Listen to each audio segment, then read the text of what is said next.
Tara mga ka-fighters, gala tayo sa Blue Waters, Dubai.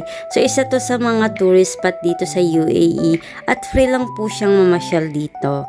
So mga ka-fighters, samahan niyo ako sa vlog ko today.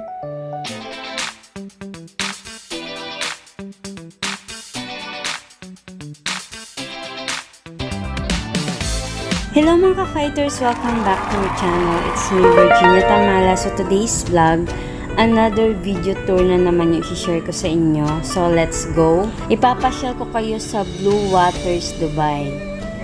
So, ayan, lakad-lakad tayo ng konti. So, super ganda, super fresh. Ayan, at merong malaking Ferris wheel dito. So, lagi ko itong nakikita itong lugar na to sa TikTok. So, ayan, napuntahan ko na rin. At first time ko lang na nakapunta dito. So, ayan mga ka-fighters, maglakad-lakad tayo ng konti. So, medyo walang masyadong tao ngayon kasi late na kami nakapunta. So, ang oras ngayon is like 1 AM. Yan. So, ayan mga ka-fighters, let's go.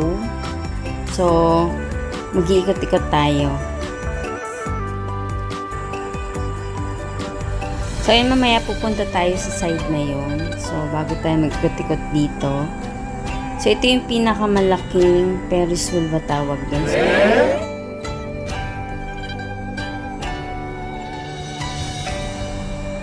So, at super ganda. Yung place niya is para rin siyang Dubai Marina. Pero yung Dubai Marina is medyo maliit lang. Ito parang medyo malaki. So, later, yan, papakita ko sa inyo. Pag maglalakad-lakad ako ng konti, and papakita ko sa inyo mga side doon. So, super ganda dito and super fresh. So, yung mga ka-fighters. So, yung mga ka-fighters, mag-aabang tayo ngayon ng yate or cruise. So, magkaiba kasi yun. Yung yate is parang i-rent nyo siya. Pwede namang group kayo kasi ako na-experience ko na yun. Kasama ko sila Ninay, sila Mi, yung mga ka-work ko sa Orchid. So, ito namang dadaan is parang cruise. So, iba siya kasi ito parang may kainan sa loob or parang may restaurant. So, sana ma-experience ko ulit in a second time yung pagsakay ng yate. First, na pumunta kasi ko doon, na-experience ko, hindi pa ako masyado nagbablog that time. So, ang dami ko na rin napuntahan.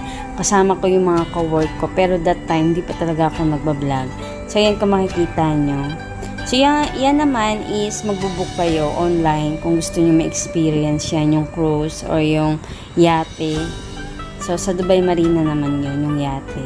So, yung mga ka-fighters, maglakad-lakad tayo ng konti. Titingnan natin kung ano pa yung may mga gandang place dito.